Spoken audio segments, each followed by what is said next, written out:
tuned into SEC Sunday Night, part of the Chief Sports Network.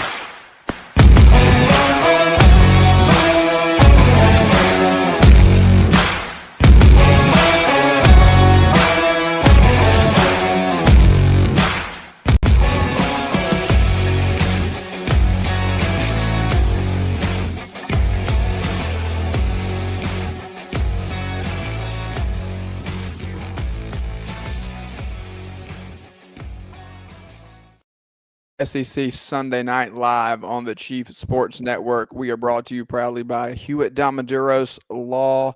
When you need defense, call hdlawsc.com.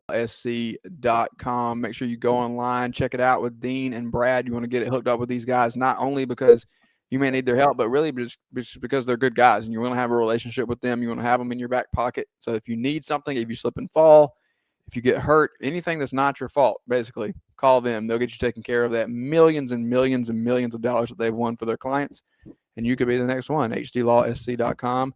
We are presented by Hewitt Damaduros Law. Craig, what a week was week 8, and we are happy to be here on SEC Sunday Night. You had a phenomenal week, and I love the background. Pretty good. Oh yeah, we just came back from the fair. The carousel was popping. From what I hear, it will still be popping. So grab your gator. We're ready to ride. Looks like there's a coach or two riding on that carousel behind you.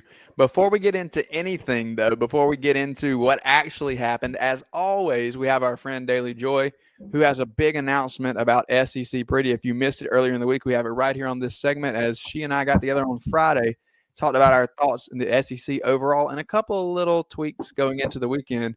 Let's find out who was wrong. Remember, if you're in the comments with us and you're here every week, make sure if somebody's confused that we let them know that this segment is a throwback to Friday so that we can come back and say, I was wrong. It's time for the SEC Pretty Campus Tour. Let's go talk to Joy.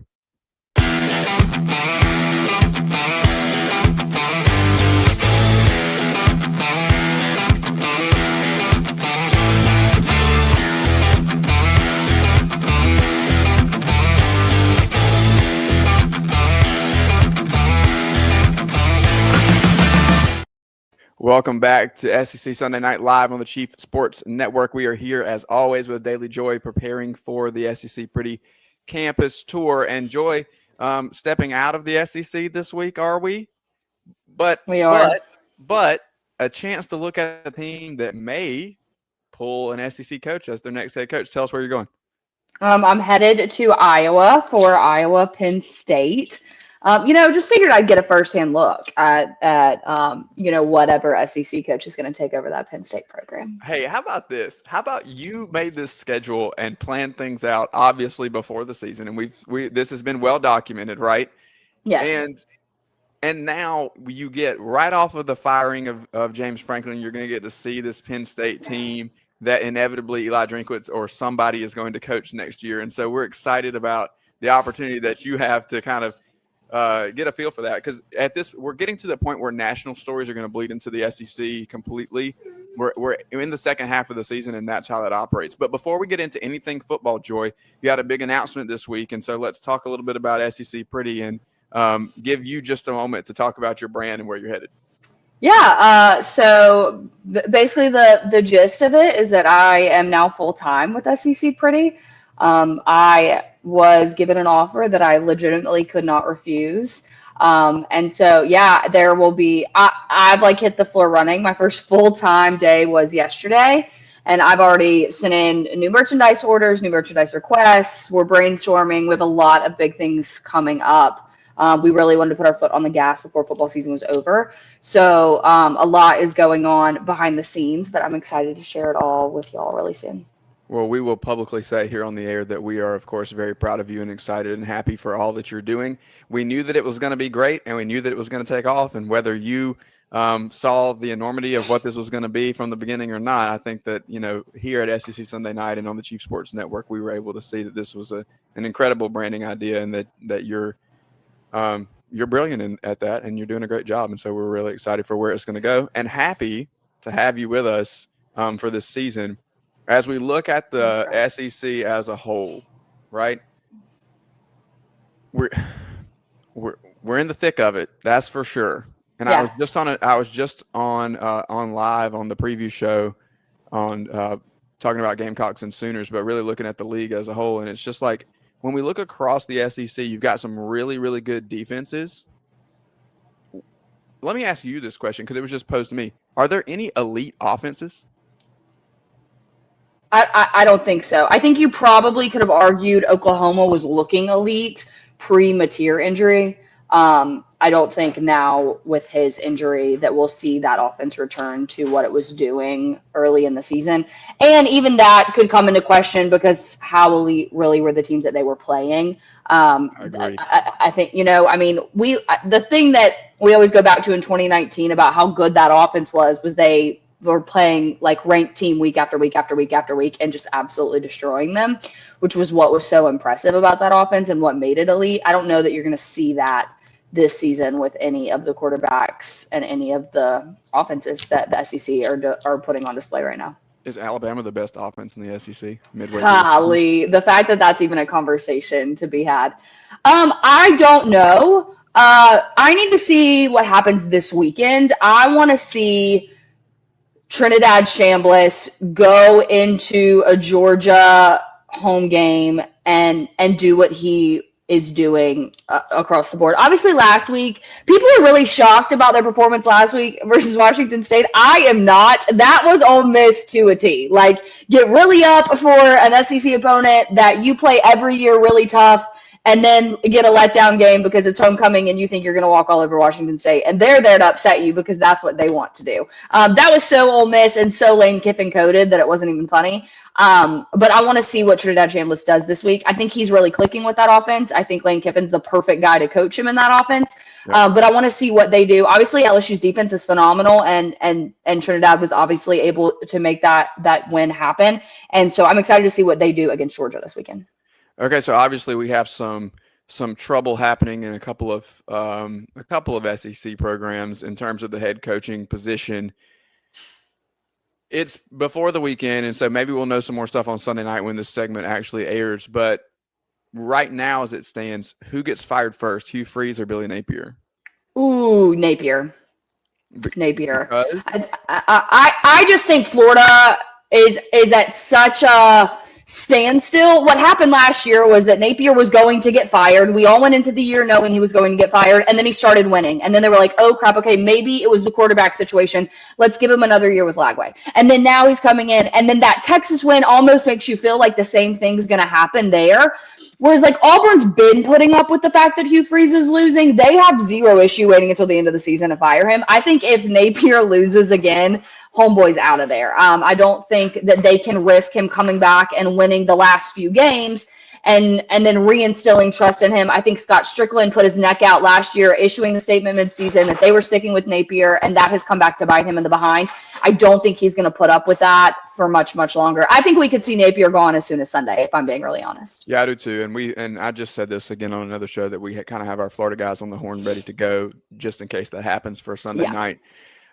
Because I think Jeff Levy may get a win this weekend, and that there may be cowbells ringing, and that will be really bad news for Billy Napier and the Gators. I also think that Missouri gets the win against Auburn, and we're going to continue to see some things spiral on the plains. Now, it is at Auburn, and so Jordan Hare is kind of crazy, and you just don't know what's going to happen. Yeah, it's weird. It can get really, really weird, and so I'm just not really sure.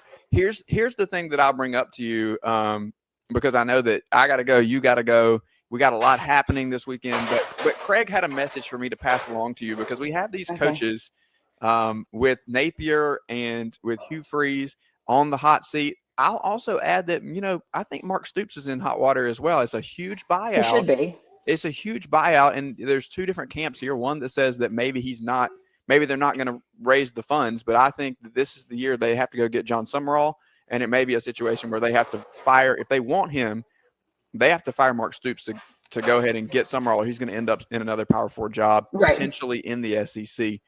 But with all this coaching movement, we've obviously talked to Maggie about the possibility of Eli Drinkwitz moving somewhere else, and I've made the jokes that I'm going to miss him here saying MIZ in every interview, and what if he ends up in Happy Valley, and what's going to happen? But what if there's another coaching move that could happen?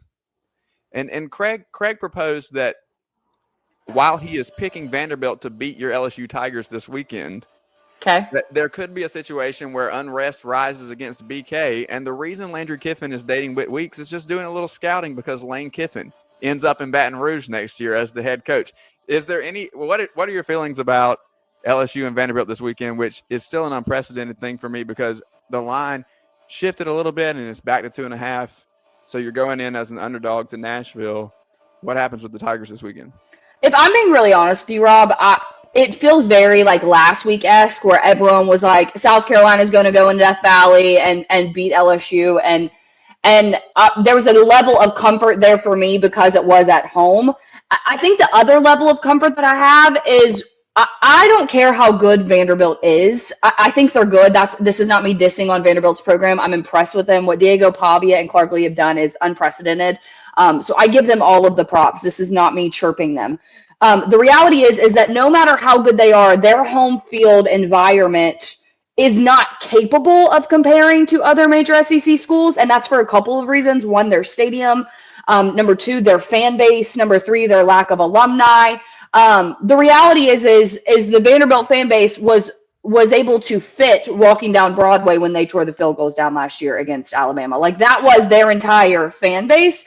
So I don't really anticipate like this insane away game environment. Even last year, like they beat Alabama and then they get Tennessee at home and everyone's like, oh my goodness, they're on up, like Tennessee's on upset alert. And I'm like, guys, like Tennessee is used to going to playing at Alabama and Auburn and like these massive arenas with fan bases that fit 100,000 people. Vanderbilt doesn't have that. So the fact that Vanderbilt's really good that's a scary feeling. But the reality of it is that I think LSU's defense is one of the best defenses in the country. And that's not even just like a bias speaking, that's statistically speaking. If you watch college football, then you know that. And I think LSU's defense is better than Alabama's defense. And that defense was able to stop Diego Pavia. I think Diego Pavia is an incredible quarterback. I think this game will be close. But I do have some confidence in LSU's defense. And Garrett Nussmeier the interceptions are there. But guess what? The interceptions were there last year. Garrett Nussmeier did look more like himself last weekend, which, by the way, we did not see Michael Van Buren. I told you so. But I'm feeling okay. I'm not feeling overly confident. I'm not feeling underly depressed. I think it will be a phenomenal game, just like last week's game against South Carolina was. But obviously, it's me. I'm going to pick the Tigers. Yep, of course you are. All right, really quick, 30 seconds. We got two big games, Alabama, Tennessee. I'll tell you, I'm picking Bama. I don't need a lot of time to spend on that one. Same. And then I'm also going to go in the other one. I'm going to go with the Rebels taking down the Dogs in Athens. Any thoughts there, Lane Kiffin, Kirby Smart? I completely understand your reasoning for taking Ole Miss. Like I said, I think Trinidad Chambliss is good. I think Kirby Smart's a little pissed off. I think he feels like there were some mistakes that he personally made in the Alabama game, and I don't think he's going to let that happen again. And it being at Georgia, like those fans will be loud, they'll be rowdy, they'll tailgate all day. I will lean the Bulldogs in this one and take Georgia. All right, there you go. As she's headed up to Iowa to practice her wave, Dailey Joy lets us know that she thinks Alabama and Georgia are the best two teams in the SEC for yet another week. All right, have a great time. Shout out to SEC Pretty. Shout out to you for the come up, and we'll continue to support all along the way. Have a great trip. Thanks, Rob. Bye.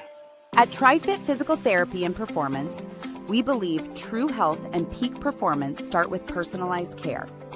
Whether you're an athlete recovering from injury or just chasing your next personal best, we're here to guide your journey. With expert coaching, hands-on therapy, and transparent cash-based pricing, you get the care you need without the insurance red tape. One client drove 100 miles just to see us and said it was worth every mile. Contact us at trifitperformance.com or 803-353-5619. TriFit Physical Therapy and Performance, where recovery meets results. When playing sports, you want a coach that will fight for you. At Hewitt Diamaduros Law Firm, we've got your back. Whether it's personal injury, insurance disputes, negligence, or wrongful death, our team delivers exceptional legal services that makes meaningful difference in the lives of the individuals and families we work for. Visit hdlawsc.com. hdlawsc.com. Hewitt Diamaduros, we're on your team.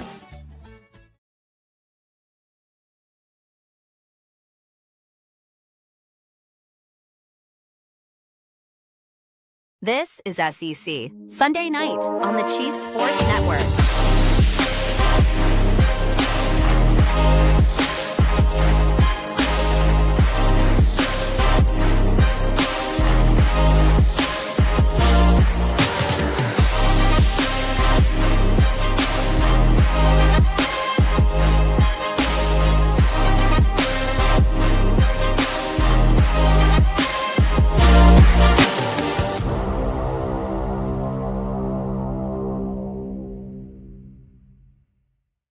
Back to SEC Sunday night here live on the Chief Sports Network. We are here, of course, to recap a little bit, but we also want to remind you that if you missed it or if you're new, we got some new people in the chat box. Want to make sure that you guys are aware that was our weekly segment with Dailey Joy, recorded on Fridays, so that we can come in and let you know that we're not always right, guys. We're not perfect. We're not out here just to stand on our laurels. And the fact that I'm 73% picking games this year, Craig's going to make me put up a graphic in a minute that shows you that I missed just about every pick this week. Okay, so sometimes we can be wrong, and yeah, and Scott Strickland can be wrong too, right, David? Our good friend David Soderquist is here with us. Did something happen? To discuss Why this David here? coaching carousel. Craig got the carousel behind him. We've got Joy setting us up for an incredible segment here. And shout out to the Gators, who have given us a lot of fun here. David, first of all, welcome in. It's good to have you back. And second of all, I guess I'm sorry that it's under these circumstances. Yeah, I mean, a lot's changed since last time I've been on, huh? Yeah, so just one or two things. Maybe a few expectations are slightly different. yeah, maybe a few wins and losses here or there. Many more fewer wins than there is, than there's more losses. So at least we can talk about that. But yeah, man, it's been a crazy 24 hours in Gainesville. I think I've only gotten like 4 hours of sleep. I went to the game. I've lived in Woodstock, Georgia, so it's about 4.5 hour drive. So I went to the game. I went to Gainesville over the weekend and watched the game. Obviously, Florida was very lucky to get out of there with a win. I don't think Mississippi State should have threw it there. They should have ran it, just set up the field goal, and they would have came out of there with a victory. That one's on the Mississippi State head coach, and that's all I have to say about that. And, it was very, very weird in that crowd because, around that fourth quarter, it gets to that 6-minute mark. They score. We punt it back off, and you miss that 3rd and 1. They come back, they're at the 30-yard line. You could hear Fire Billy chants all through the stadium. Like, that stadium was rumbling with Fire Billy chants. And then all of a sudden, within 10 seconds, the next play pops, and then it gets intercepted, and then everybody's cheering. So it was really crazy. And then they run to the locker room, they're cheering the team. But once Billy Napier gets to that tunnel, you can hear the chorus of boos into that stadium. It was a very, very, I wouldn't say surreal. It was just very weird because you had cheering, you had booing, then you had cheering again, then you had booing again. It was just so back and forth in that stadium. Well, you kind of have the clarity, I think, that comes from every football game. And this is a weird dichotomy that I think that fan bases can have, where you believe in and cheer for the program and you're there for the team, but you begin to kind of pick off individuals. And in this case, unfortunately, it is Billy Napier, who has been fired in Gainesville. And so this is something that, David, you would say, how long has this been an anticipated move? Because I think the anticipation nationally has been growing, but for you, kind of on the boots on the ground with High Top Sports, what for you guys? What's been the duration of how long has this been expected? There was already rumblings after the USF loss. I mean, you can't really nullify or you can't really just justify a win or I guess a loss against a unranked team that you only scored 16 points on at home and they score 18, they win in the fashion that they won it as well. They're just, just beating your brains in on the offensive and defensive line. And, those rumblings had already started and, there was boosters getting together, talking about it behind the scenes. And you had the feeling that okay, well, if they're going to lose to USF, they're probably not going to get that much better down the stretch. And some teams, it takes a while to find, to click during the middle of the year. But unfortunately, this is year 4. And you're talking about this is probably your best roster that you've had here since Billy Napier has been here. Loads of 5 stars at wide receiver, 4 stars. You got returning guys on the defensive and offensive line. So a lot of fans expected big things from this program this year. And you go into the game too, you lose to USF. How much enthusiasm did the fans have after that? And then, of course, you play Miami, you look lethargic on offense. Your defense plays very well, tries to keep you in that game. Your offense just can't do anything. You go into LSU, you throw 5 interceptions with DJ Lagway, you set him up in a really bad spot. And then you pull off a victory against Texas at home. And Billy Napier's always been good for that one victory he should never win. And that was the Texas game. And he almost lost that one. Texas almost came back and won that game as well. So, right around that Miami part where they lost to Miami, it started it started to uptick a little bit. And you kind of just saw the writing on the wall. And then, of course, last week we all heard the rumblings of no matter what Billy Napier does this game, whether he wins or loses, he's fired. I was hearing the same thing behind the scenes, and I guess it leaked out on social media and X, just like everything else leaks out. And of course, you go to the Mississippi State game, and then everybody's hitting me up saying, "Hey, is he fired yet? Is he fired?" I kind of learned a little bit about it last night, but of course, nothing's ever 100%. So I always just wait till there's the official word. But you pretty much knew if you were pretty connected that Napier was getting fired today around this afternoon. And, once they schedule that team meeting, you already know what's going to happen. Why do it now, though? We have the bye week coming up. Was it the idea that we didn't want to have a 2024 2.0 where Billy catches a little bit of fire to kind of end the season? He gets a couple of those wins and kind of push that momentum. It kind of seemed like in a way that Scott Strickland was like, he knew he had to do it, but it just never seemed like he really wanted to do it. So what do you think was it that forced him? Was it booster money? Was somebody else? What do you think was that motivating factor to just say, you know what, we're done? Yeah, I think the culmination was a lot of our 7-figure boosters probably getting together saying something Strickland. Now, of course, we heard where there was a big meeting and they were talking about the future of Florida football. And then a report came out from Dave Waters that said it was just a meeting with one booster. But who knows what they talked about in those meetings anyway, right? It was probably the same subject. Sure. But I think a lot of it kind of was booster force. I also think Strickland just kind of saw the writing on the wall. It's like I was hearing the info about he's got to win at least 8 to keep his job this year. You're not winning 8. You still got to play Georgia. You still got to play Ole Miss, Tennessee. I mean, that schedule is still loaded. And I think he just kind of saw the writing on the wall, and he probably wanted to get ahead of the game. And look, there's been conversations behind the scenes with other coaches, and of course, at least with the agents, not really with the coaches, but with the agents. And I think he just wanted to get a head start on this and just say, hey, look, we need to pull the plug. We'll let Billy G coach the team while we're figuring everything out. And of course, Russ Callaway will probably call plays. Jabbar Luke's back from suspension now. And then, of course, you got the DC Ron Roberts and all that stuff. So I think it really just came down to the fact it's like, okay, let's just get this thing over with. Let's get started on the search firm and get this coaching thing rolling. And of course, you hear the big Lane Kiffin rumblings out there on social media already.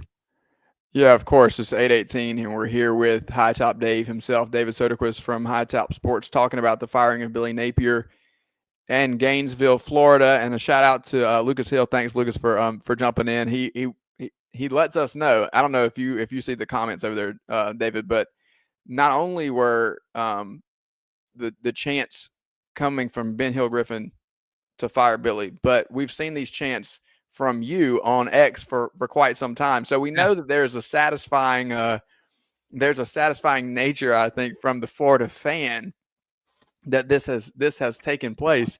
And you kind of segued us beautifully, because now everybody's attention and wrath and anger, Mike Morgan, who is on the Chief Sports Network every week, making appearances on Inside the Gamecocks as a partner there, but also hosting College Football Forever with JC and Morgan. And Mike has been calling games for forever, and he coined this pound of flesh phrasing that fan bases want their pound of flesh. The Gators have chomped off more than a pound of flesh here with Billy Napier, and now it's time to turn that wrath, David, into hope. They can turn towards the future. So now it's hot board time, right? Oh yeah, it's what are we thinking? Man, I'll say this: the hot board, the two names that have been thrown around, just in the main names, is Lane Kiffin, Marcus Freeman. Those are the two names you've been hearing synonymously. The two most proven coaches on that list. I think Florida's really done with trying to hire the up-and-comer coach, like the Sun Belt with Billy, and then Jim McElwain. And Dan Mullen was kind of more SEC experienced. He came in and he made a big splash, but then he also fell off a cliff mid-year. And I think that Florida is really, really just trying to look at a big splash blockbuster hire. And those two names are the first two names that pop off there. Now, of course, if those don't work out and you have to go elsewhere, names like Will Stein have floated around. You got Golish, you got Brent Key now. His name's floating around from Georgia Tech. But I think really what Florida's really zeroed in on is those two names, Lane Kiffin and Marcus Freeman. It seems to be that they've really zeroed in on Lane Kiffin right now.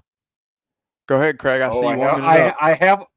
I have one for you both. And here's the best part. He hasn't been named yet. Right. Exactly. Now, if you're going to zag, go zag, bring some young energy in, bring a high potent offense, and bring Kenny Dillingham in from Arizona State to lead the Gators. I think, to me, that would be fun. You've got a guy who's full of energy. He's made the college football playoff. He's punched up with Arizona State. Now, granted, it is the Big 12. I know it's not the SEC, but he has done it. He also has, like I said, he's got that electric offense. So to me, like I've been talking a lot about Drink coming there, but I'm going for Kenny Dillingham. I think that's something attainable. And again, I think those are the sort of moves we're going to see in this carousel because we have such high profile jobs open. It's not just going to be those OCs or those G5 guys, but we're going to have to go poaching other people. What do you think about Dillingham? Yeah, I mean, he makes a great point with Dillingham. I mean, we've seen what he's done over there at Arizona State, and I think like if you have to zag, I mean, like, look, if you can't get the big two names of the coaching hires, I even said I was just like, get a big time coordinator, get a Will Stein, get a Dillingham, get somebody like that can come in here. And look, like I know Florida's offense, it sputtered, and we had a coach that wanted to call his own plays, but I mean, you get a high profile offensive coordinator that can call offense, he can hire. You give him a good enough, salary to hire a really, really good DC, a special teams guy. I mean, it doesn't take much, especially with the talent that you have at Florida. The only thing I guess you concern yourself with is what's his recruiting acumen like? How does he recruit in the South? And, and of course, NIL has changed the game anyway. So, I mean, with a lot of NIL bucks, it doesn't matter really what head coach that you have. I mean, if you can pay these kids, they're going to come to the school regardless of whether, as long as they can feel that they can mesh well with the coach. You flash the money in front of them and they're just like, okay, yeah, I'll commit to Florida or I'll commit somewhere else. So, I mean, that would be probably where I would go as a high profile offensive coordinator name. Now, of course, I know Florida, they're kind of in the realm of like, okay, well, we hired Will Muschamp. We couldn't get an offense. We hired Jim McElwain because we thought he could call offense. And then now we hired Dan Mullen because we know he's an offensive guru.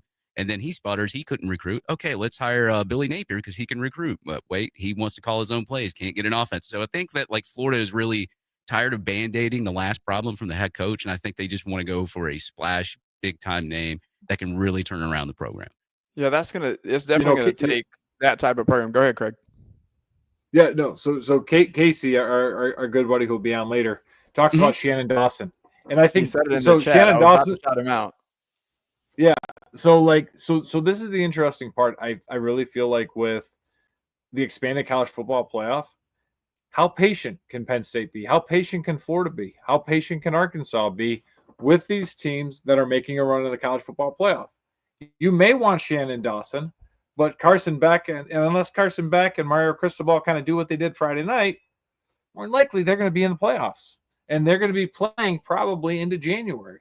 So I don't know if Florida can be patient for that, And again, I'm really going to be hard pressed to see anybody. I'm building a staff here and still calling the offense over here. I know that's not going to work for Miami and Florida. I love the Shannon Dawson pick. I talked about that a few weeks ago. But if Miami can keep it together, which is a big if, yeah. I don't see that happening.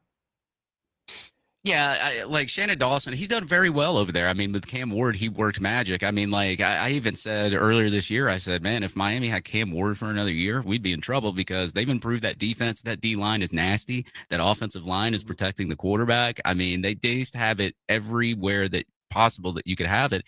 It's just, I mean, like, look, we all know Carson Beck had his troubles last year at Georgia. Like, he wasn't that great. First year, he was great, surrounded by talent.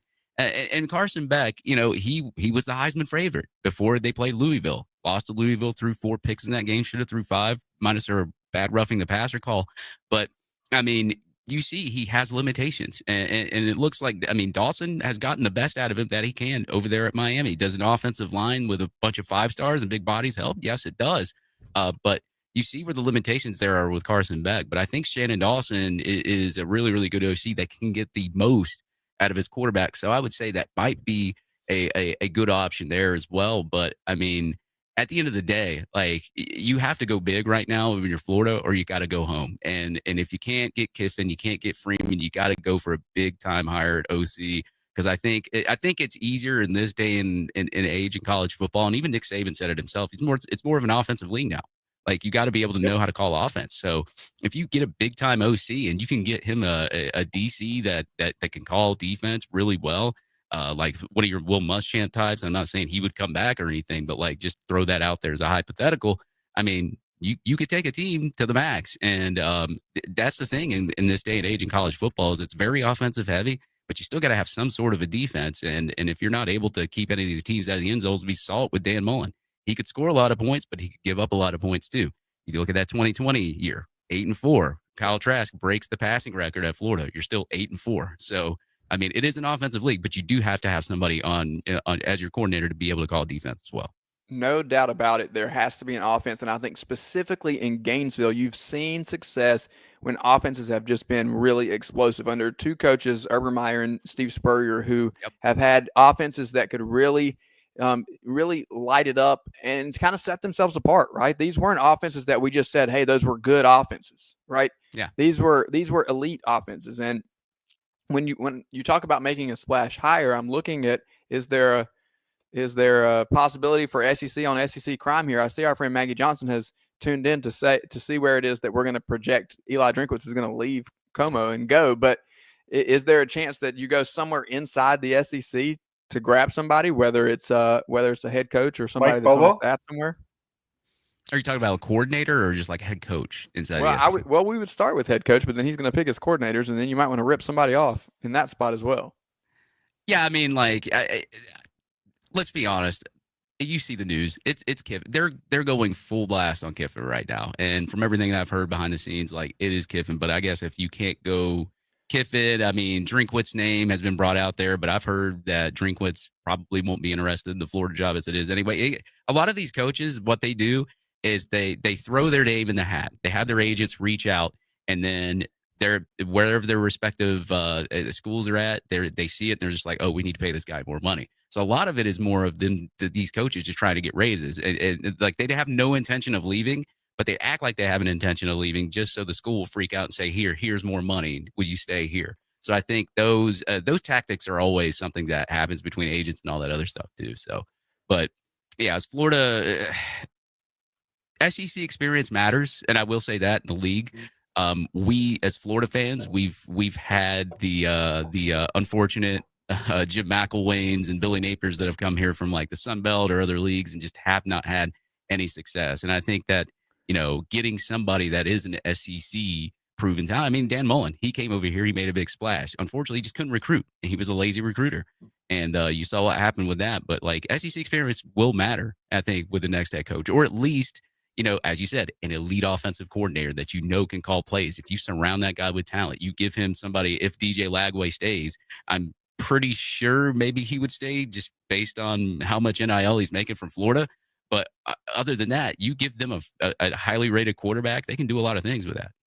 Yep, and we'll remind everybody too that the rule is such that the 30-day portal window does not open anymore at the firing, but opens now at the hiring of a new coach. So you won't be able to expect any of these players to jump in the portal right away. So we'll hold that conversation about who may or who may not, because that's coming, Dave. That's going to be the next chapter of the story about who can retain the talent that is existing on the roster. Because if anything, we believe Florida has a really talented roster. It's just been a trouble kind of putting things together. You mentioned Dan Mullen. I've been on the record multiple times saying that I thought it was a mistake to fire Dan Mullen to move up 3 recruiting ranking spots on average and drop the wins. I see Queen over here in our chat box agrees with me. Here's my question, a big picture question before we get you out of here. And this is a Florida question, but it's really an overall question. And Craig and I are going to come back after this next break and talk about this a little more, but I want to get your thoughts. How beneficial is it in college football and the SEC specifically to have a quick trigger?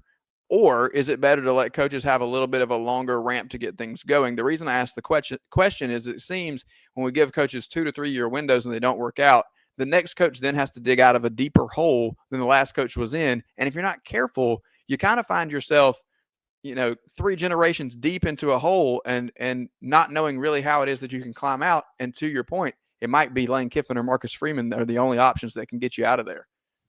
Yeah, what are your thoughts overall on that dynamic?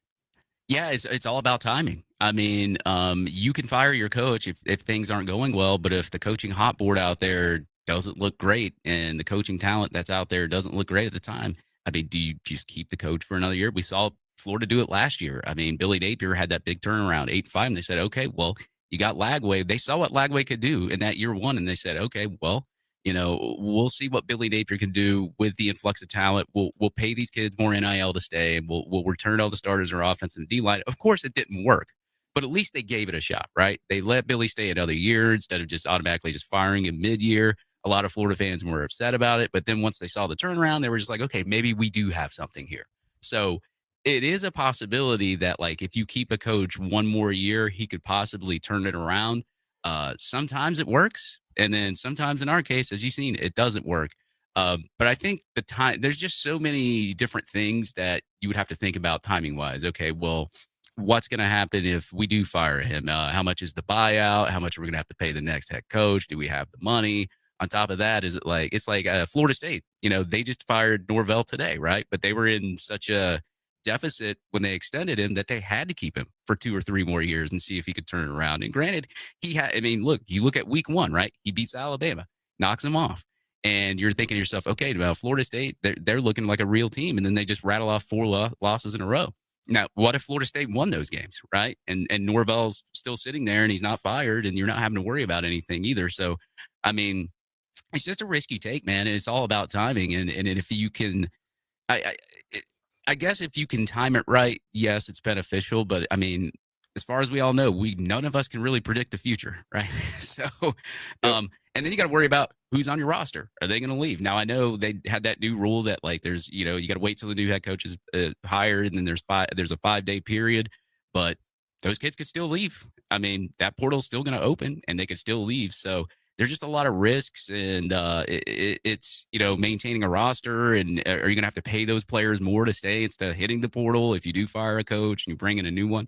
There's just so many different scenarios you have to think about when you make that decision. And I think that, obviously for a team like us, we gave that choice to Billy Napier he promised he was going to hire an OC, never did. So I think that's what really made a lot of these boosters mad and just want to get rid of him mid-season. But, it's just, it's crazy. The timing of everything is wild. I mean, you've seen teams fire their coach and they would bring in the next one and they're the next elite team. You saw that with Georgia and Mark Richt. They got tired of winning 8-9, losing the SEC, never getting the national championship. They finally got rid of Richt, but they kept him a long time and dealt with it for a long time.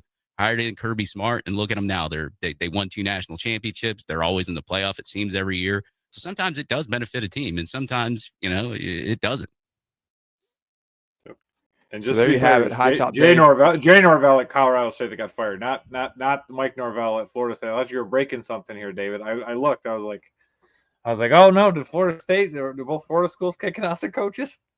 Well, it looks like I have a he's feeling. just leaking. It looks like his DM. I have zero inside info on Florida State. I just assumed. I had to look when you said that. I was like, wait, did Norvell? Hey, we're already getting numbers. We're already getting numbers released on what it's going to cost to pay out that staff. Yeah, it's like 55, the whole staff, and then 50. Go hire another. You're upwards of $100 million. Brother, can you spare a dime? That's all I gotta say. Brother, can you spare a dime? Well, I will say, like, just from what I've read on social media, I've been looking at the articles. It looks like they might be serious about getting rid of him. But, like, yeah, I have zero inside info on Florida State. If I did, I mean, like, look, if I did, I probably wouldn't break that info anyway. But I have zero info. He may have zero inside info on Florida State, but lots of inside info with the Gators, and gives us some names to look at. But overall, great conversation. And really, what it comes down to, like you said, is timing. Dave, thanks for being with us. High Top Dave. David Soderquist here with us from High Top Sports. Thanks so much. As always, we'll check in on Gainesville here in just a few weeks as the coaching search starts to heat up. This is SEC Sunday Night live on the Chief Sports Network. We'll be right back after this. When playing sports, you want a coach that will fight for you. At Hewitt Diamaduros Law Firm, we've got your back. Whether it's personal injury, insurance disputes, negligence, or wrongful death, our team delivers exceptional legal services that makes meaningful difference in the lives of the individuals and families we work for. Visit hdlawsc.com. hdlawsc.com. Hewitt Diamaduros, we're on your team. Oh man, the building is on fire. Emergencies and accidents happen. When you're in the middle of a fire or water event, all you want is for things to return to normal as soon as possible. Resto Pros of the Midlands is with you, guiding you through the process and working with you to get your home or office back in working order. They'll answer your questions, discuss procedures, and can act as your advocate when it comes to processing your insurance claim. Resto Pros Midlands SC.com. Open 24/7 when you need them. Quality that is guaranteed. At TriFit Physical Therapy and Performance, we believe true health and peak performance start with personalized care. Whether you're an athlete recovering from injury or just chasing your next personal best, we're here to guide your journey. With expert coaching, hands-on therapy, and transparent cash-based pricing, you get the care you need without the insurance red tape. One client drove 100 miles just to see us and said it was worth every mile. Contact us at trifitperformance.com or 803-353-5619. TriFit Physical Therapy and Performance, where recovery meets results. Yo, what's up? Baby, let's go.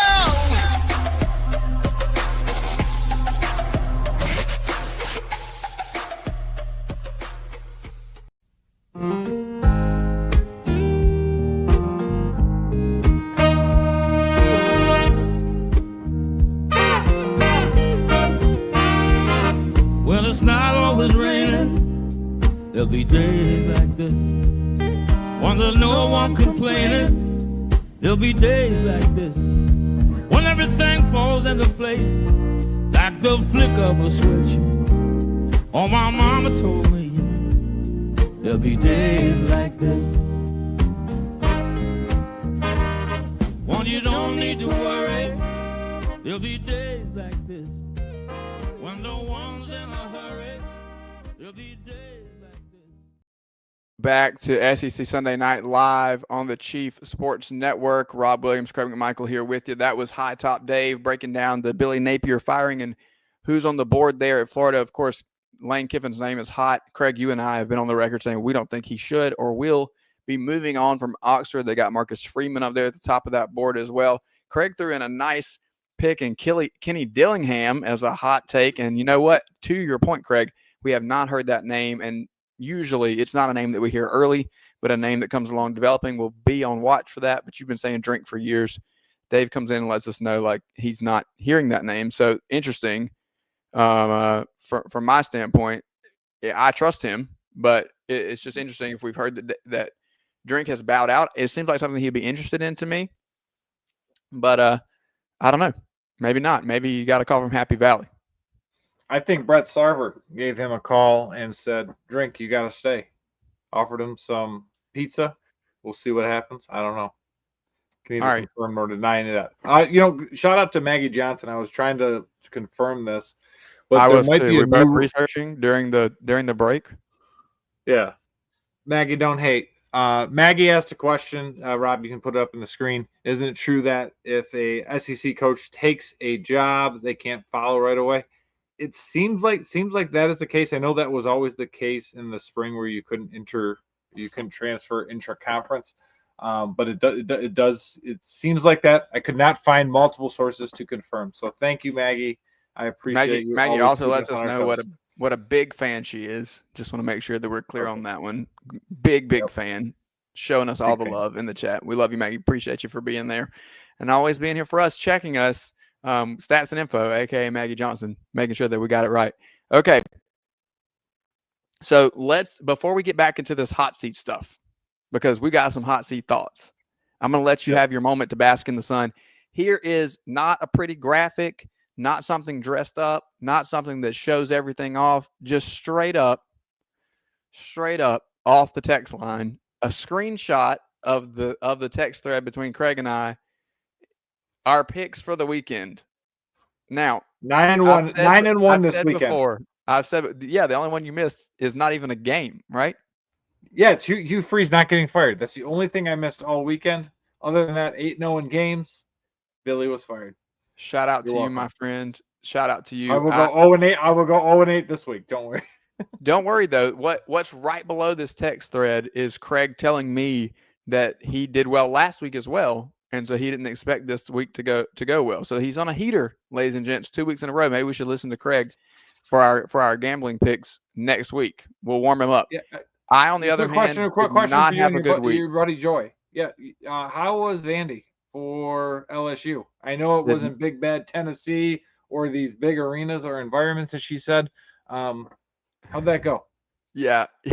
So, as always, Joy and I have some fun on Fridays, and we get to come in here and discover how it has gone. And it makes a fun experience for those that are listening and watching, and people in the chat box who are keeping up. They can see where our heads were at. Again, we're just human beings here. We're here to have some fun and talk ball just like you guys are. And we're not always right. Yeah, missed that one. Joy had a beautiful rant on Vandy fans, and I got a text a minute ago. I'm not sure. I haven't read everything that she sent me, but I think she's eating a crow right now. So I'll check in and see maybe later. Actually, I think whatever. We'll see what she has to say later on. We missed a few picks.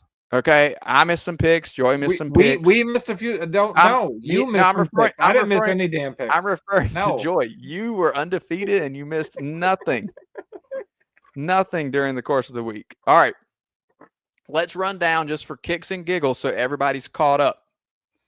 Take 30 seconds here to run through. Vanderbilt 31-24 at home over LSU. Oklahoma gets it done 26-7. Absolutely putrid offense from the Gamecocks in Columbia against the Sooners. Ole Miss and Georgia. Craig, I stepped away to the neighborhood playground for like 5 minutes. Ole Miss was up 9. I come back and they're down. Georgia wins the game 43-35. A lot of points. A lot of points in Athens. A lot of points. Florida squeaks one out 23-21 over Mississippi State and still fires Billy Napier. Texas A&M barely gets it done over the Hogs. We have said multiple times, Arkansas, they got some talent with Taylor Green, and I really think that Petrino is gunning for somebody. I mean, he's really trying to show it off that he can do something with this offense. 42 points says something against that Texas A&M defense. Number 4 team in the nation, undefeated at the time. Now they're undefeated, and number 3 are the Aggies. Texas, the Longhorns, coming off a big Red River win, goes up to the Bluegrass and squeaks one out 16-13 over Kentucky. Almost a letdown, but no. And then Tennessee goes to Alabama and falls 37-20. The Tide looked like the best team in the SEC to me. 37 points, holds Tennessee to 20. Just another masterclass from Ty Simpson, looking like they can move the ball anywhere. Look out for them at 3:30 next weekend in Columbia, South Carolina. And speaking of Columbia's, the Missouri Tigers finally got out of theirs and made it to the Plains, where they squeaked one out in double overtime over the Auburn Tigers, 23-17. And that puts Hugh Freeze's seat absolutely on fire. That's your rundown of scores in the SEC. Craig? Yeah. I think it's 0-4. Hugh Freeze for 0-4 in the SEC for the 3rd year in a row. So we're going back to the hot seat, and let's start there. Yeah. How long can he have? How long can he have, Craig? I mean, I don't know that it's knowing John Cohen's history, Hugh Freeze will probably get fired on Thursday. By the time he gets around to it, he's got to send his letter crying to the SEC officials. He'll probably fire Hugh Freeze sometime on Thursday. No, I think Hugh's done at the end of the year. That is going to be John Summerall's new job. Interesting. John Summerall's new job is a great setup for me, as you know, because I would say that the consensus, I think, amongst Kentucky fans, many of whom we've talked to, some in the media, some just fans, have said that John Summerall is coming home to the Bluegrass whenever they finally get it together to get rid of Mark Stoops.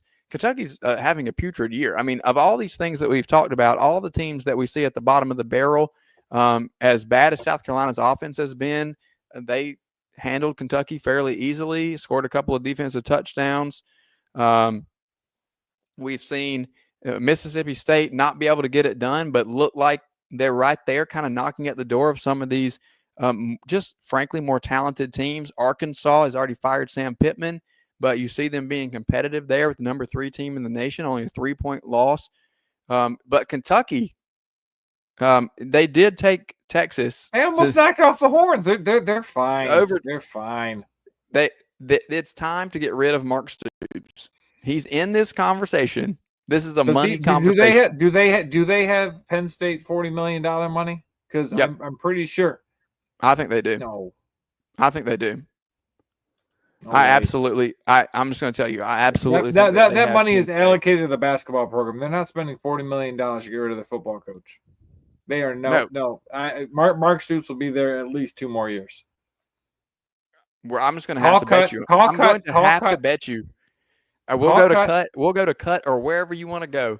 I'm going to have to bet you he does not make it 2 more years. That I don't think he makes it through past this year. I think he may make it to the end. Let's do part one of the bet. Part 1 of the bet. He makes it through this year. Part 2 of the bet. He will finish next year as well. That's fine for me. Whatever you want to bet, you text me and we'll set it up. We'll let everybody know next week what's actually on the line. I think he's done at the end of the year. So then we have let's list them off for everybody, right? We have Sam Pittman's already gone. Now Billy Napier is gone. Let's just go SEC. We've both projected that Hugh Freeze is not going to make it to the end of the year, and or make it to next year. Maybe he makes it through the Iron Bowl, and then it's toast after that. We'll see. Gets real testy down there. I'm going to say Lexington is getting hot as well for Mark Stoops. So we're up to 4.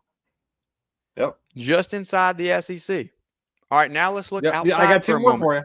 No, I've got 2 more in the SEC for you. Okay, go ahead. You ready? Brian Kelly's going to find his way out. He will be the new head coach at UCLA. That's a scorching take. Have you talked to Tony? That's a scorch. Maybe Tony sponsors that move. Somebody call Tony. I'm calling Tony. I think BK realizes he is not going to be able to get it done, and I think there's some sort of negotiated settlement, and he goes out to the West Coast, and I can only imagine what that accent is going to be like. Ready for the other hot seat? I'm ready to shut it down. Sorry, buddy. Go ahead and give it to me. Beamer, when they miss the playoff, they go from 9-3 to 5-7, and it's the roller coaster. I think 5-7. I think 5-7 is incoming. I think in no way, shape, or form are they moving on. I think if you look historically at the tenure of Shane Beamer and the history of football coaches at South Carolina, he's towards the top, if not the top, in many categories in the first 5 years. I do hear some fans who really don't have much of a leg to stand on that are clamoring to move on somewhere, but I don't really have time to give that any more oxygen than I already have. And I think that there's a lot of faith in what Shane Beamer can do. Do there need to be some changes happening? Potentially. And I think that if our chat box is still alive with club chief members over there, as I can see a lot of green lighting up, Queen's back. I agree with you, Queen. I think that 5-7 is potentially the realistic ending here, but I don't think this is the end for Shane Beamer. With I will say, you have a Heisman. No, it's not acceptable. It's not acceptable, but I don't think it's at the level that, in any way, shape, or form, my opinion, nor anything that I have heard behind the scene, is there any indication that anything's happening with Shane Beamer. My fear that I have nothing to stand on. This is no intel, no inside anything.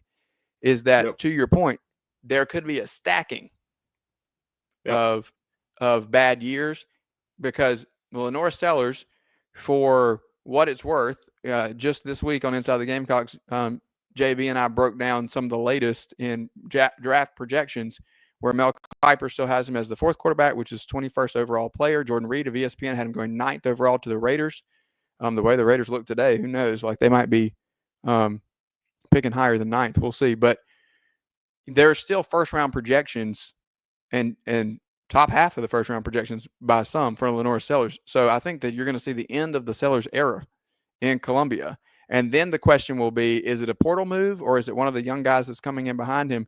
And we have to see what's going to happen with this team. I agree. I think Sellers is to S.C. Lawman over there, who says that Sellers is gone after the season. Yeah.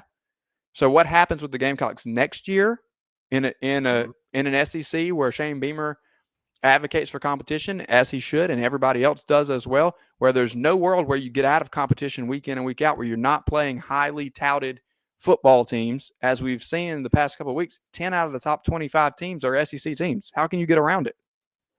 So there's going to be a high level of competition if you don't have – I think there's talent on that South Carolina football team, but if there's not a cohesion of it to go out and turn it into some victories next year, then we'll be having a conversation where we're getting a little bit warmer. Okay, let me ask you this question, and I'm going to bring Casey in too. Let me ask you this question, and then I'm going to bring Casey in here too, because I want to get him in on kind of this pretenders and contenders before we get into the boards, because we have some good boards this week. You and I talked off the air, and I think it's important for us to have this conversation here. We just named 4 really realistic openings, some of which are already open in the SEC. You have a couple more that you added in there with LSU and South Carolina.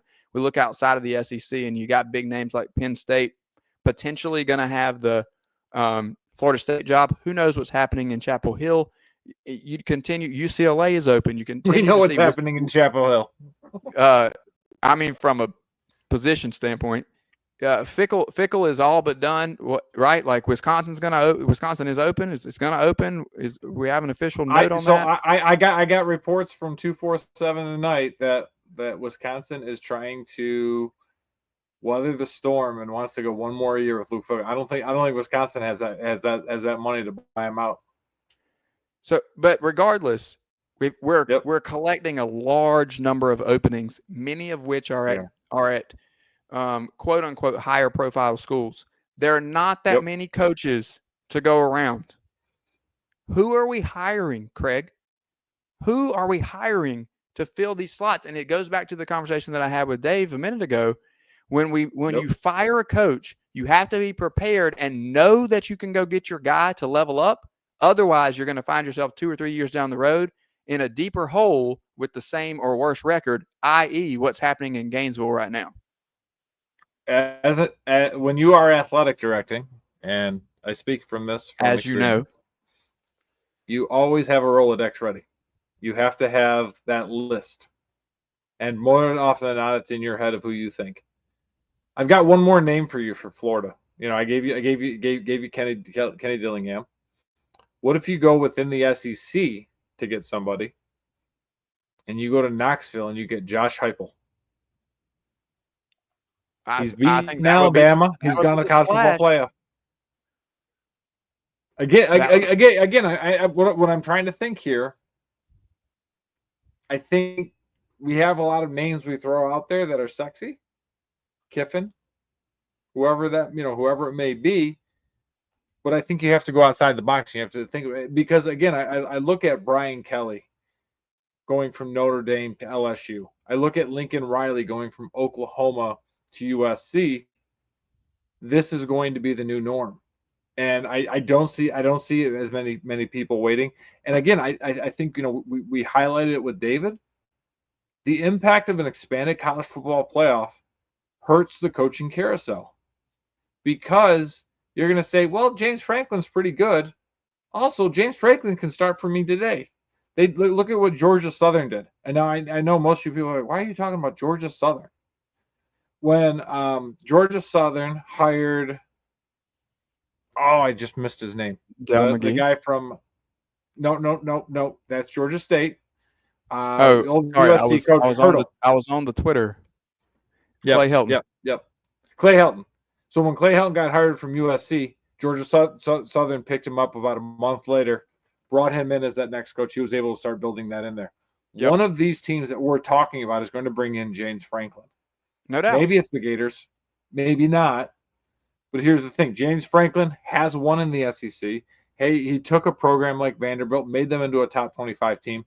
He consistently won 9 or 10 games at Penn State. Yes, he never won a national championship. He never won the big game, but he was consistently in that top upper tier conversation.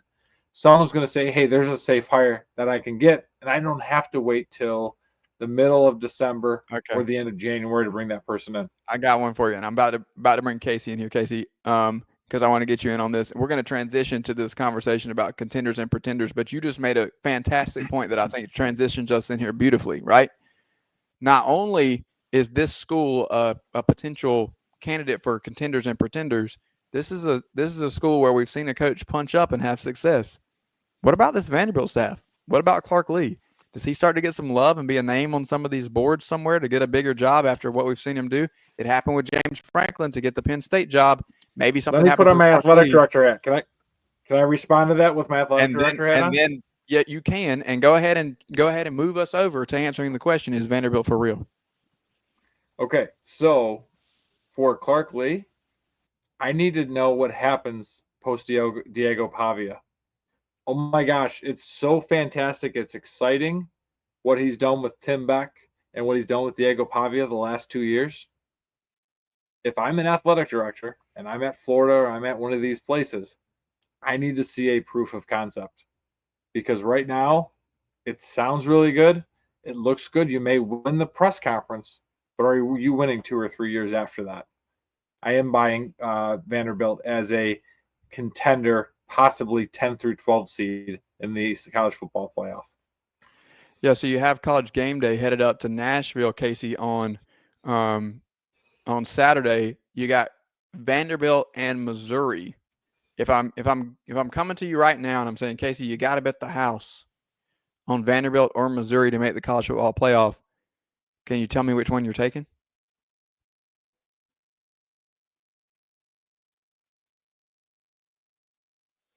You look froze at that. him. I got him. I got him. Thought. I got him. Oh, he's back. He's back. He's not. Kind of. I got him. I got him. I got him. We're all good. Kind of. Hey, what's up, Casey? What's up, Casey? So, Vandy, Missouri. Sorry about that. Your question one? was really good. Well, I wrote it down. Last girl finds a nut. They both deserve it. I wrote it down like you did, so I made sure it was ready. Yeah, I think they're both contenders, and I apologize for my internet, but it's not good here at Mom's basement tonight. Well, we're glad that we could try to break you out of there once a week. How's the meatloaf? Delicious. He's gonna have to yell for it in just a minute. Well, just make sure you mute What's your mic before up you there? scream for it. Hey, listen, yeah, for me, I think this is a great matchup, first of all, and it's going to be a really fun week next week as we look at that Tigers and Commodores showdown. Shout out to Maggie one more time. But I don't know. I love Diego Pavia's moxie and his ability to get in there. Mm-hmm. But I also love Ahmad Hardy and what Drinkwitz does in calling this game. It's the same offense in a lot of ways, not specifically in terms of schematics, but in their overall their big picture desire is to slow things down, play a control game, get you kind of stuck, and then you turn around in the fourth quarter and it's a one-score game, or they're up on you by 10 or 14. And so I'll be interested to see how the two teams kind of stand up against this. I think that Pavia can have some success against Missouri's secondary. They've really made a point to try to throw the ball downfield a little more with Vanderbilt this year, and there is a weakness there, I think, for the Tigers if we can find one.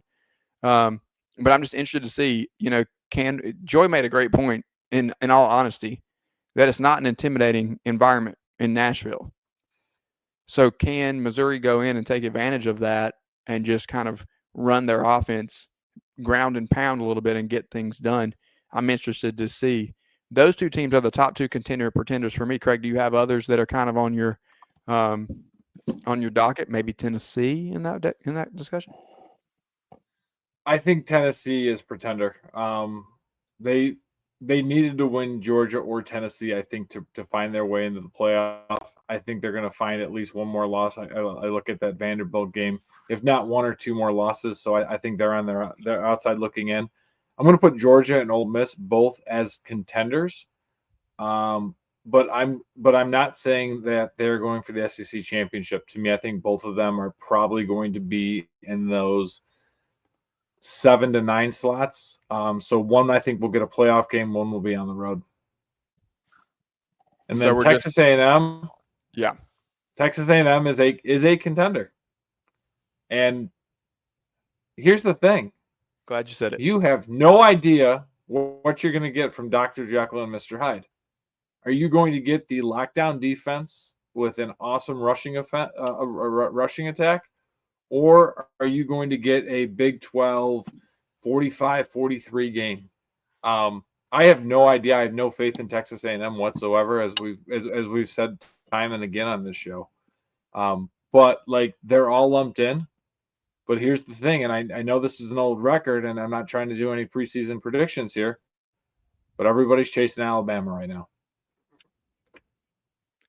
Yeah, I agree. And I said it earlier this week on X. I think that we've had all this parity talk, and you and I have talked about it a lot. And we've come on the show and we talked about it with Casey, and we've said week after week, we don't know. We don't know what's going on. We don't know who's good. We can't tell what's happening. Who is it that's going to take the lead spot in this SEC race? And here we are, and it's Alabama and it's Georgia. And those are the two schools. And, you know, we got Texas A&M as an undefeated team at number 3 in the country, and that's more of the wild card. And you can believe in them if you want to, but we have too much football left for me to just pencil them into Atlanta, even though they're the highest ranked SEC team and they're undefeated at this point. There's a couple of spots where I think they can trip, and we'll see what happens with the Aggies before we get there. But we are getting more and more towards convincing me that maybe College Station is going to be hopping, and it's going to be more than just those yellow leaders doing some dancing when they make their way to the college football playoff. All right, Casey, are you ready for everybody's favorite segment? Craig has really teed them up tonight. We'll see if my internet holds, hopefully. So, all right, guys. Mr. Roboto. I'm just going to sit back and hit the buttons here. Let's start outside the league. We've had a theme of teams wanting to switch conferences, a reverse conference alignment, if you will. We'll begin there. Yeah, it's been really, really hot as everybody's not good enough. You know, teams can just hop right from conference to conference. So our friend Go Blue John says, does Michigan leave the Big Ten? I would have said never 3 years. It's more likely now the PE shenanigans. Personally, I feel the ACC could be a great move and becomes a full-time member. Game.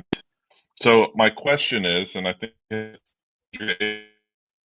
for our show, from ABC Network, she said the is that you just automatically some money in this. One more time. Damn. Did you get that question, Craig? Did you get that question? I heard something about the MBG show. Shout out to the MBG pod. If you're not following, make sure you go and follow. I'm just buying him some time at this point. Is there money in it? We don't know. Is there a laugh in this? Absolutely. Everybody's favorite segment. It just means more. Yep. Genius. Yep. Let's get into Hang on, shall we? No, hang on. I've got one thing on this private equity thing. And is that what that was about? Think, sorry, I missed it. Yes, because that is the question, because that was the P. It's not physical education like you thought it was, Rob. But so the private equity deal, you're seeing Michigan, Ohio State, USC, and I believe those are the biggest ones against private equity. And basically what that's private equity is, it's going to be a big cash, basically a bunch of cash is going to come into the league. If you're Purdue, you love this. If you're Minnesota, you love this. Because what it does is not only gives you dollars, but also basically locks in a guarantee of rights, basically keeping those bottom half of the Big Ten in the Big Ten until like 2046. And if you're Michigan and you're USC, you're like, I don't need you. I don't even think about you, even when I'm playing you that week. So it's been interesting to really kind of see that, because What I think we're starting to see is that Big Ten starting to fracture a little bit between the haves and the have-nots. I agree completely, actually, that there is a fracturing between the haves and the have-nots. And we can look at just the schedule. Our guy, Stu Mandel, kind of points it out for what the schedule is going to look like next week as we kind of do our regular look ahead. Let me just give you the comparison between the SEC and the Big Ten. ABC and ESPN have these games: Ole Miss and Oklahoma, Alabama, South Carolina, Texas A&M, LSU, and Missouri and Vandy, which is a top 20 game and where College Game Day is headed, as opposed to Fox, CBS, NBC with UCLA, Indiana, Minnesota, Iowa, and Michigan State. To your point, some haves and some have-nots. You got your glasses adjusted? As Casey pops in and out, I'm going to give you the next one to go ahead and read for us here on the Bengal Tiger. All right, from the Bengal Tiger, from LSU fan, 1983. Great year, Rob. You weren't around, but I can tell you it was awesome. Tulane is the best team in Louisiana. Obviously. John Summerall in Tulane. This may keep Summerall. This may be the best thing for Summerall, is the fact that he may end up being the that P5 or G6, I'm sorry, G6 representative this year in the playoff. So he may actually wind up in the best spot, because then he could be a little choosy, because who's going to really want Summerall versus, who can be patient, kind of like what we talked about. Is Summerall fly like a G6? That's the tweet. All right, a couple more and we're going to get out of here. Sorry, that's the Michigan one again. Here we go. Auburn. Auburn's here. Look at that. Is it time for Auburn to hire Dion? From Auburn Undercover, from GF Templeton, our program is lost. We need a savior. Is Dion I the just have savior to for point Auburn? out. I have to point out. Look at the down arrows. Mr. Roboto has returned. Casey, can't you hear us, Casey? Somebody type him a message. Does he have a mic? It's beautiful. Your title is very fitting. It just sounds wonderful. It's fine. It's well. Yeah, good. Hey, it is till it isn't. Is Dion the answer in the Plains? I mean, I can hear you. You can't hear me. We can sort of hear you. We can sort of hear you. It's okay. Hey, listen. I don't think Dion is the answer on the Plains, and my question would continue to be, we don't know who is. I do, actually. Maggie, turn off the chat. I think Drink. I'm going to pivot from Gainesville, and I actually think Dillingham to Gainesville and Drink to the Plains. I am, because you think about who Drink is, right? Auburn is the little brother of Alabama. They're always going to be in the Tide shadow. Who likes to get stuffed in the locker only to say, not so fast, my friend, and come back and stuff somebody else in the locker? It's been Drink. He continues to punch up, winning 9 to 10 games at Missouri. That is a very hard job to do. If Auburn can get themselves together, and this is a common theme with both Auburn and Florida, take a page out of Texas's book. Texas was a disaster before Cristal Conte came and Sark came. Sure, they're having trouble with the offensive line this year, but Texas is having more success in the last 3 years than in many years previous. If Auburn can gain alignment, which I don't know if that's going to happen with their athletic director, Mr. Cohen, or if Mr. Strickland can work the magic that he has done with basketball and find that alignment, both of those two schools will be right back there. But I think Drink is probably the right choice, not Dion. Yeah, I'm not sure that it's Dion either. All right, we got one more. We'll get it in and out quick. You told Maggie to turn off the chat. I'm going to tell all my Gamecock friends to turn off the chat for this one.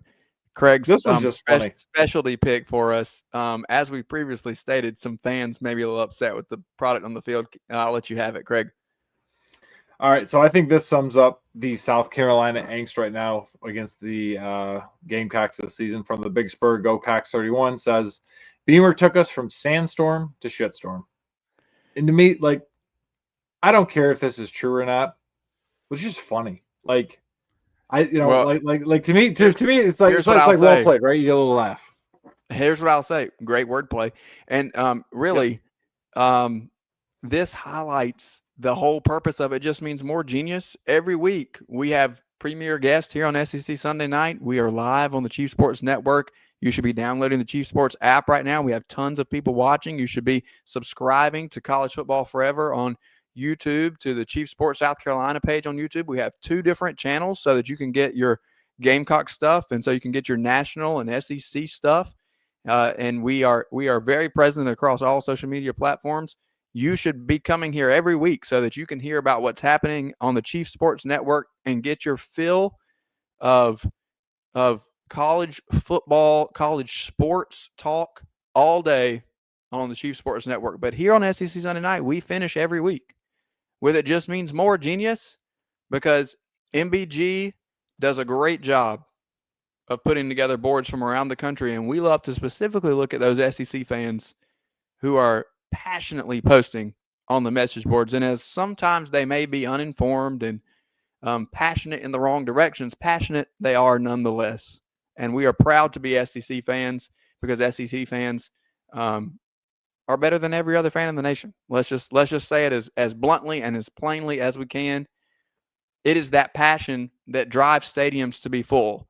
And as I sat on George Rogers Boulevard yesterday, sandstorming with one daughter and the other one asleep in the back seat, leaving the state fair and unable to enter the stadium, I sat in traffic and I looked up, and even though the Gamecocks were walking into a tall test against Oklahoma that they ultimately failed very badly, the rally towels were in the air. Sandstorm was rocking. You could see the stadium shaking. It was a full and raucous atmosphere, as it always is on an SEC Saturday in any of these great cities, even perhaps one day in Nashville. We'll see you next week, and we'll be talking about lots of incredible matchups, including game day in Nashville for the Doors and the Mizzou Tigers. I'm Rob Williams. He's Craig McMichael. And this is SEC Sunday Night live on the Chief Sports Network. We'll see you next time.